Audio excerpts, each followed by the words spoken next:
Certamente Ele tomou sobre si as nossas enfermidades e as nossas dores levou sobre si, e nós o reputávamos por aflito, ferido de Deus e oprimido. Mas Ele foi transpassado pelas nossas transgressões e moído pelas nossas iniquidades. O castigo que nos traz a paz estava sobre Ele, e pelas suas pisaduras fomos sarados. Todos nós andávamos desgarrados como ovelhas, cada um se desviava pelo caminho, mas o Senhor fez cair sobre ele a iniquidade de nós todos. Por isso eu lhe darei muitos como a sua parte, e com os poderosos repartirá ele o despojo. Porquanto derramou a sua alma na morte, foi contado com os transgressores, contudo levou sobre si o pecado de muitos e pelos transgressores intercedeu.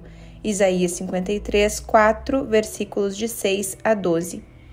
Capítulo 8. O processo de cura do perfeccionismo. O perfeccionismo é a constante sensação de que nunca se consegue atingir o padrão desejado, nunca fazer o que se propõe a realizar de uma forma que seja satisfatória, uma sensação que afeta todas as áreas da nossa vida. Satisfatória para quem? Para todos, para si mesmo, para outros e para Deus. E naturalmente, junto com essa sensação, vem uma grande dose de autodepreciação e autodesprezo, bem como uma forte susceptibilidade com relação às opiniões, aprovação e desaprovação de outros. E tudo isso é acompanhado por uma nuvem de sentimento de culpa. O perfeccionista é compelido a sentir-se culpado quando não for por outra coisa, será pelo fato de não se sentir culpado de nada. O perfeccionismo produz uma imagem distorcida de Deus, com sensações de dúvida, rebeldia e raiva contra um Deus a quem nunca conseguimos agradar. Mas existe cura para esse mal, através da graça de Deus que chega até nós na pessoa de Jesus Cristo. Mas, para se experimentar essa cura, precisamos pôr em prática a receita que irá descrever-nos a cura. A cura é um processo. O primeiro passo é abandonar qualquer pensamento de uma cura rápida. Não deixemos que ninguém nos iluda com a ideia de que uma experiência espiritual momentânea poderá operar a cura instantaneamente. Aliás, essa nossa tendência de estar sempre querendo uma solução imediata é um aspecto da doença. O perfeccionista se especializa em soluções do tipo: se ao menos eu pudesse, tudo ficaria bem. Como você preencheria esse espaço em branco? Seria com uma solução positiva? Se ao menos eu pudesse ler, orar, contribuir, testemunhar, servir? Ou o preencheria com uma solução negativa? Se ao menos eu conseguisse se ao menos eu conseguisse largar, se ao menos eu conseguisse seguir as 4 leis, ou dar os 3 passos, ou receber as 2 bênçãos, ou receber um dom, com certeza isso seria a solução do problema.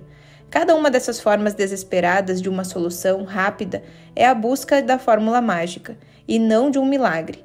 A cura se dá por meio de um processo. Não nos tornamos perfeccionistas da noite para o dia, e tampouco somos curados desse modo.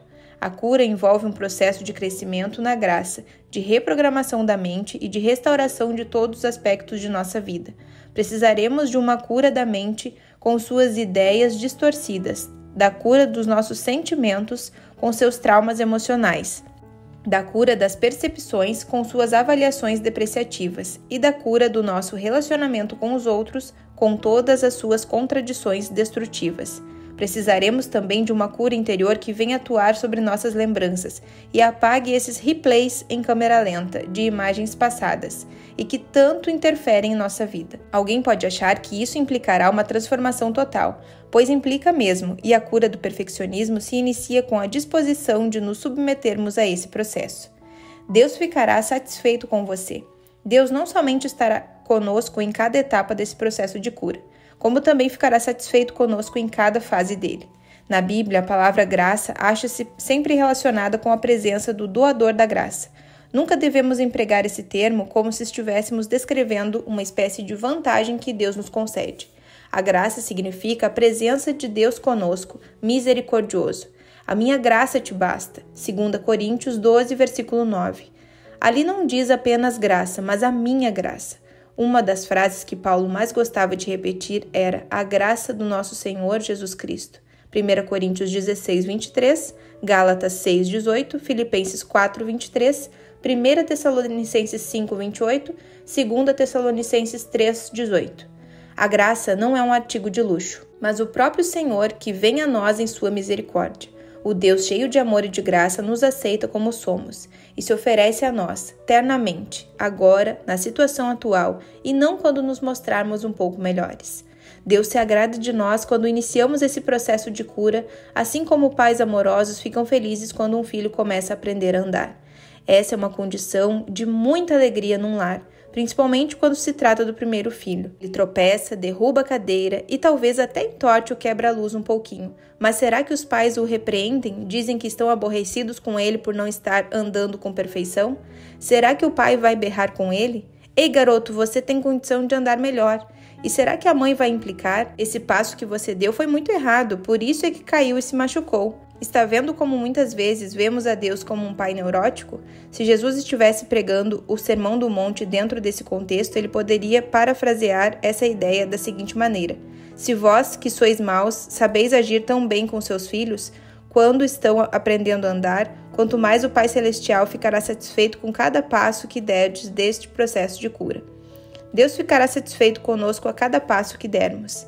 Quero sugerir aqui os termos de uma oração que pode ser feita em relação a isso, como uma receita que pode ser aviada quantas vezes forem necessárias. Graças te dou, Senhor, por estares me curando dentro do tempo certo por ti proposto. Desta maneira, veremos o processo não como uma fonte de irritação pelo nosso perfeccionismo, ou de raiva por causa da lentidão dele, mas como uma oração de agradecimento pela sua maravilhosa graça a cada passo que dermos.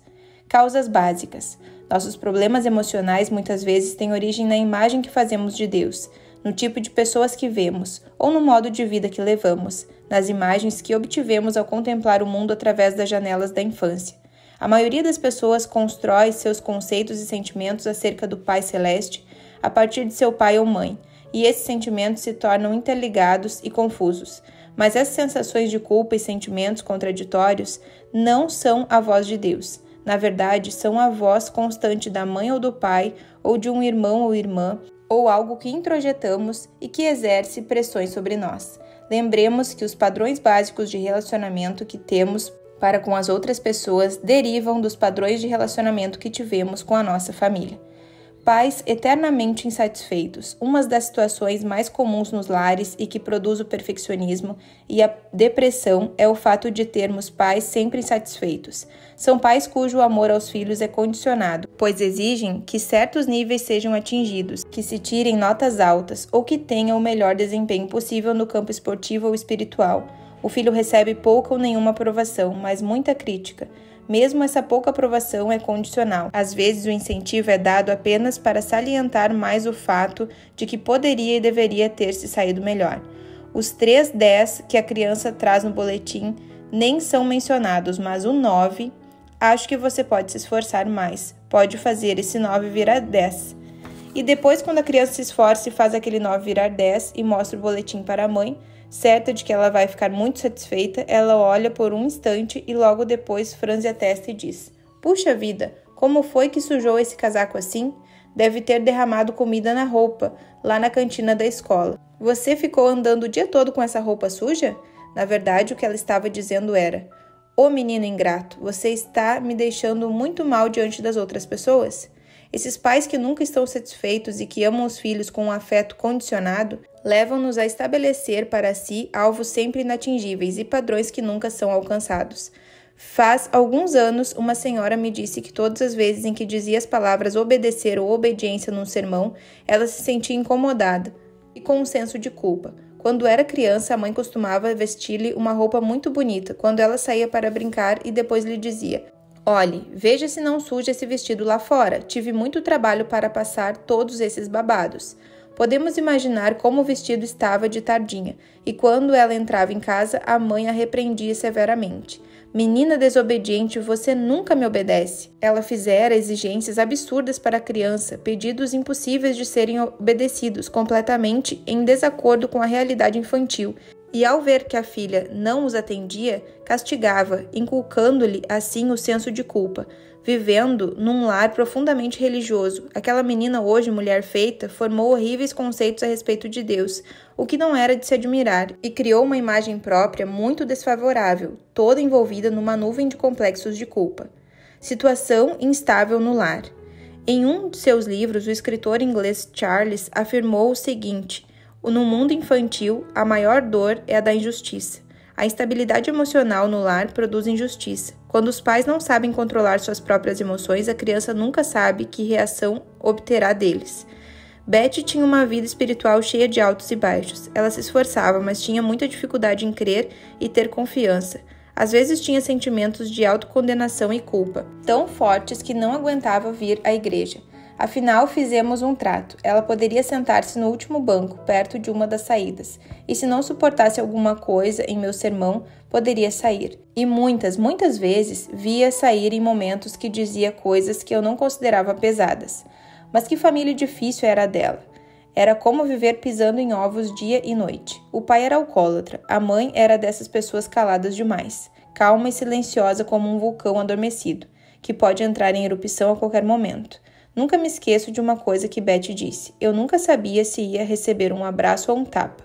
E também não sabia o porquê de um nem de outro. Então, naturalmente, ela concluiu que Deus também era imprevisível, irracional e indigno de confiança como seus pais.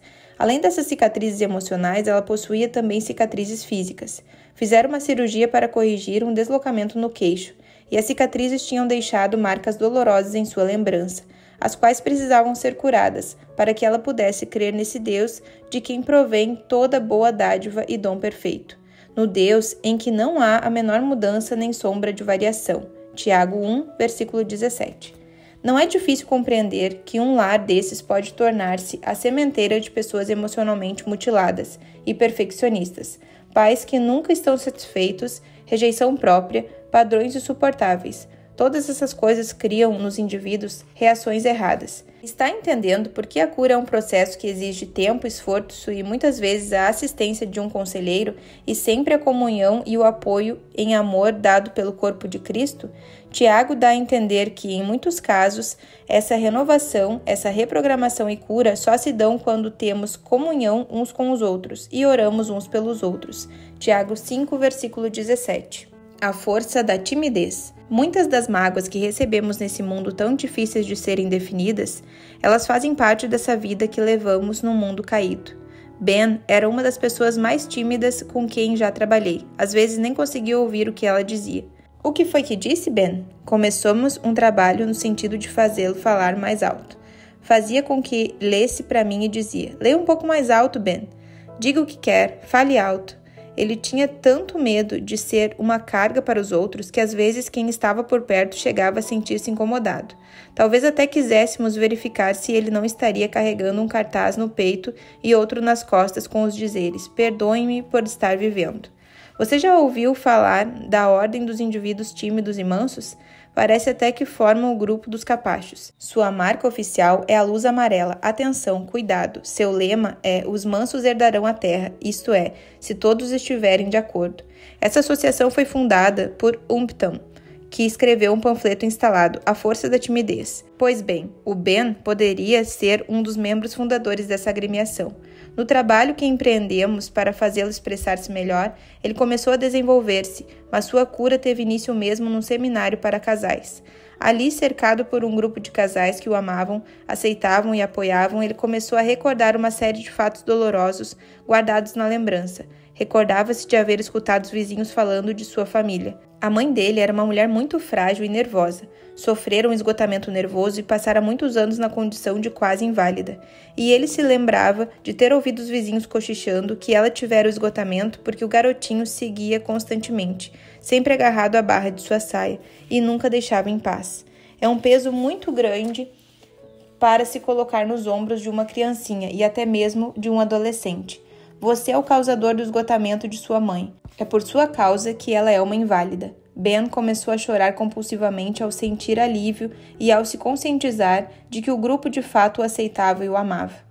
E assim foi removido dele o fardo pesado que carregava, pois pôde parar de se penitenciar interiormente, como tinha feito a vida toda por uma acusação injusta. Quanta mágoa e sofrimento as pessoas infligem umas às outras devido a comentários casuais como este, algo que talvez nunca chegue a ser conhecido. Muitas vezes, sementes de mágoa, humilhação e ódio são lançadas numa mente infantil e ali infeccionam, gangrenam e um dia chegam a afetar toda a personalidade do indivíduo já adulto. Às vezes ouvem-se comentários assim: acho que quando ele crescer vai ficar igual ao tio Ed.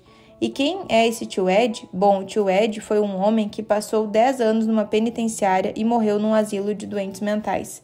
Ou então assim: puxa, olha só a cara desse garoto. Pena que não tenha saído nem um pouco da beleza do irmão. Ou então: é uma garotinha cuja irmã é mais bonita que ela e que escuta os parentes cochichando em uma festinha de família. Não, essa é a mais feiozinha. E o que mais poderíamos dizer a respeito de todas as mágoas e sofrimentos, sensos de culpas, temores e ódios que estão relacionados com a obsessão ocidental, o sexo? Essa obsessão vai desde as curiosidades infantis, quando as crianças examinam o corpo uma das outras, até os irmãos mais velhos que usam de ameaças ou chantagens para tirar vantagens dos menores, despertando sentimentos fortíssimos, que são altamente destrutivos na cidade e que seriam como uma descarga de 800 volts num fio com capacidade de 110. Passa depois para pais e padrastos que tratam as filhas não como filhas, mas como esposas ou amantes. Sendo como é, o sexo pode produzir o mais mortal dos conflitos, pavor e desejo, medo e prazer, amor e ódio, tudo misturado, provocando um terremoto emocional que pode destruir o equilíbrio interior de qualquer um. Raiva. Estamos falando de ódio, pois esse é o verdadeiro problema, não é? É a raiva, o ressentimento, o ódio que fica sepultado bem lá no fundo do nosso ser. Às vezes, quando estamos fazendo trabalho de aconselhamento com uma pessoa, pergunto: a palavra raiva seria forte demais para definir seu sentimento? E na maioria dos casos, elas abaixam a cabeça e dizem: não, é exatamente isso. Não se deixe enganar por uma aparência exterior de mansidão. Ainda não encontrei uma pessoa com o problema do perfeccionismo que não tenha também raiva de alguma coisa. Esse sentimento pode estar escondido debaixo de camadas e camadas de timidez, mansidão, religiosidade, mas está ali. No processo de cura, temos de fazer um esforço para desmascarar a raiva, trazê-la perante Deus e colocá-la na cruz, que é onde deve ficar. Enquanto ela não for reconhecida, encarada e resolvida, não haverá cura. Para que haja solução do problema, é preciso que se perdoe a todas as pessoas envolvidas naquela mágoa e humilhação. É preciso desistir de todos os projetos de vingança contra elas. É preciso permitir que o amor divino, que é todo perdão, se derrame sobre a alma culpada. Certa vez fiquei muito surpreso ao receber um telefonema de um professor de uma faculdade evangélica. Mencionou uma afirmação que o fizera quando estivera pregando em uma escola. Lembro-me de que o Senhor disse: sempre que alguém reconhecer em si mesmo uma reação desapropriada em relação ao estímulo que a provocou, cuidado. É provável que tenha descoberto um problema emocional escondido no fundo do seu ser. Acho que foi isso que aconteceu comigo. Então ele veio até a nossa cidade e passou uma semana em nossa companhia. Era um homem muito culto, muito espiritual e com um amplo conhecimento das Escrituras. Mas tinha havido uma confrontação na faculdade e agora de repente esse homem sempre controlado, um erudito, estava tendo reações fortíssimas de raiva. A palavra mais exata seria fúria. Estava chocado consigo mesmo e com um forte senso de culpa. Não sabia mais o que fazer e parecia que não estava adiantando ler a Bíblia, orar e tentar deixar a coisa nas mãos de Deus. Estava chegando ao limite máximo de sua resistência. Em grande agonia, ele me confessou: não consigo acreditar, mas quando aquilo aconteceu, tive vontade de sair de casa e matar alguém. Não tivemos muita dificuldade em descobrir a raiz do problema, mas ele não quis aceitar. Quando me narrou os fatos, disse várias vezes: ah, mas isso é tolice, não pode ser isso. Nada é tolice, repliquei. Conte-me tudo. Ele foi uma criança inteligente, precoce e sabe tudo, desde pequenininho. Todos conhecemos esse tipo de criança. Tem 6 anos, mas parece que vai fazer 15. Era tão inteligente que tinha dificuldade para conviver com os que não o eram. Era sempre o primeiro da classe, mas o último no pátio da recreação. O recreio era um inferno para ele. Então, ocorria aquelas cenas inesquecíveis em que o garoto inteligente, mas sem coordenação, era vítima de zombarias dos outros. Os meninos mais fortes e mais briguentos o atormentavam, torturavam, derrubavam-no e maltratavam. E o resultado foi que fizeram dele um mutilado emocional. Estava admirado com a nitidez de suas lembranças. Recordava-se do nome de cada um daquelas crianças e até a roupa que vestiam. Estava tudo armazenado ali, embora houvesse passado muitos anos e agora ele descobrira esse veio de ódio. Ao narrar cada incidente, mencionava o nome da criança implicada. Então fizemos com que perdoasse um por um. Você perdoa o Dan? Perdoa o Sally? Perdoa ao fulano? Parece simples? Pelo contrário, foi terrivelmente doloroso, mas em oração ele encontrou forças para perdoar a cada um daqueles pequenos que haviam infernizado sua vida. O Espírito Santo removeu o ferrão que havia naquelas recordações e esvaziou delas a energia destrutiva. Isso foi o início de uma transformação profunda e, depois de algum tempo, o poder restaurador de Deus passou a ocupar os dolorosos e tortuosos vãos que haviam ficado em seu coração. A justificação de Deus. Esse sentimento básico do ser humano, na verdade, é uma raiva contra as injustiças, como um protesto pessoal. Fui uma vítima, não tive poder de decisão.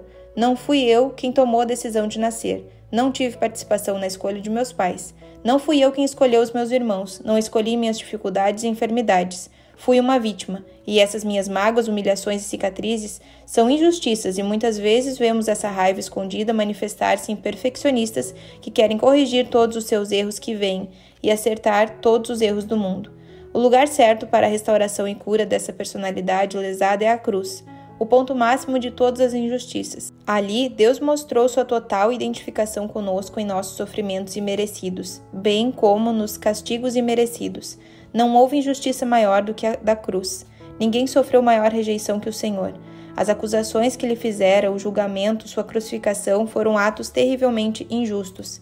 Nunca podemos dizer, Deus não sabe o que é sofrer, e nunca podemos pensar que Deus permite que passemos por coisas que Ele próprio não desejaria suportar. Ele foi levado como cordeiro para o matadouro. Foi expoliado de todos os seus direitos, teve todos os seus poderes cassados temporariamente. Quando estava sendo humilhado, despido, criticado, ridicularizado, não teve o apoio dos amigos que o abandonaram e fugiram. E os inimigos diziam, então você é o Filho de Deus, hein? Então desça e prove isso, se é que é tão poderoso. Quando olhamos para a cruz, começamos a ver como Cristo é. Vemos a verdade profunda e não apenas a bela e brilhante verdade de Deus para todos nós. A cruz é a verdade nua e crua. A repulsiva verdade a nosso respeito, a nossa realidade, o ódio, a inveja, a cobiça, o egoísmo e a raiva que permeiam esse mundo caído e pecaminoso dos seres humanos. A verdade a respeito das coisas desse mundo foi revelada na crucificação do Filho de Deus. Agora sabemos que Deus compreende muito bem a vida num mundo como este. Ele é o médico ferido, é o nosso sumo sacerdote que foi afetado pelas mesmas enfermidades e sentimentos.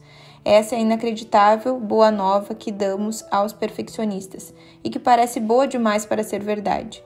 A boa nova para todos os que não conseguem encarar essas sensações conflitantes que há em seu interior e que pensam não poder abrir-se com Deus. Tenho ouvido essas frases milhares de vezes em meu gabinete. Como posso falar disso com Deus? Não posso falar a Ele as minhas mágoas, minhas humilhações, minha raiva, meu ressentimento contra as pessoas e contra Ele também? Como vou falar isso com Ele? Não está vendo? Ele passou por tudo isso na cruz, tudo isso e muito mais. Ali na cruz, Deus, na pessoa de Cristo, absorveu em seu amor todos esses tipos de sensações dolorosas. Elas penetraram em seu coração, transpassaram sua alma e se dissolveram no oceano de seu perdão, no mar do seu esquecimento. O apóstolo Paulo, que inicialmente era o pior inimigo da fé cristã, ao participar do assassinato de Estevão, o primeiro mártir, era um dos que odiavam Jesus Cristo, um que atirou insultos a ele e que desencadeou toda a sua fúria contra ele. Depois que descobriu que toda aquela fúria tinha sido absorvida pelo coração de Deus, ele escreveu o seguinte: Deus estava em Cristo, e vamos aplicar isso a nós, reconciliando-me consigo, não me imputando as minhas transgressões. Ver 2 Coríntios 5, versículo 19. Não há nada que possamos dizer a Deus sobre nossas mágoas, sofrimentos, ódios e raiva que Ele já não tenha ouvido. Não há nada que possamos levar a Ele que Ele não compreenda. Ele nos receberá com amor e graça. Como Jesus já sabia que íamos pensar que isso era bom demais para ser verdade, na noite anterior à sua crucificação, Ele instituiu a ceia do Senhor, pegando pão e vinho, coisas simples que todos nós podemos pegar, sentir, provar, cheirar e absorver em nosso corpo. Ele disse: comam e bebam isso, para se lembrarem de tudo. Ver Mateus 26, versículos de 26 a 28. Quando pegamos o corpo e o comemos, de suas pisaduras recebemos cura e restauração para nossas dores. Quando tomamos o vinho, recebemos seu perdão e amor, no corpo e na alma. Ó maravilhoso médico ferido, partido por nós, damos a ti todos os pedaços de nossa vida e pedimos que tu os reajuntes, tornando-nos novamente bem ajustados. Amém.